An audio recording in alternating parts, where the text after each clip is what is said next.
বন্ধুরা, আজকে আমাদের পাশের বাড়িতে ৬৪ মন্ত্রের ভোগরাগ উপলক্ষে আমাদের প্রসাদ পাবার নিমন্ত্রণ ছিল।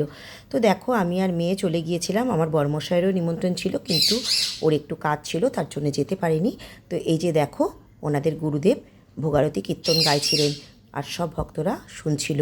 এই যে আমরা মা মেয়ে আবার একটু ভিডিও করতে করতে নিজেদেরও দেখিয়ে দিলাম।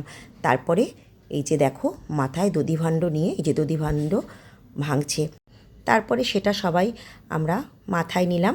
তো তারপরে এই যে দেখো, এক এক করে গুরুদেব বললেন যে, সবাইকে বললেন যে উপরে ৬৪ মন্ত্রের ভোগ দর্শন করতে যাওয়ার জন্য। তারপরে আমরা ৪ তলায় চলে গেলাম ৬৪ মন্ত্রের ভোগ দর্শন করার জন্য। দেখো কি অপূর্ব লাগছে, তাই না বন্ধুরা?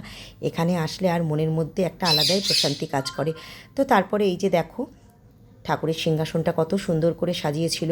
এরপর আমরা সেখানে প্রণাম সেরে চলে গেলাম প্রসাদ পেতে।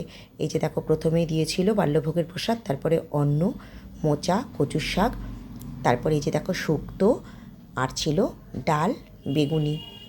তারপরে বেগুনির পরে আসলো এই যে এঁচোড়ের তরকারি, তারপরে পুষ্পান্ন, আলুর দম, এই যে দেখো আমের চাটনি, পাঁপড়, আর ছিল একটু পায়েস।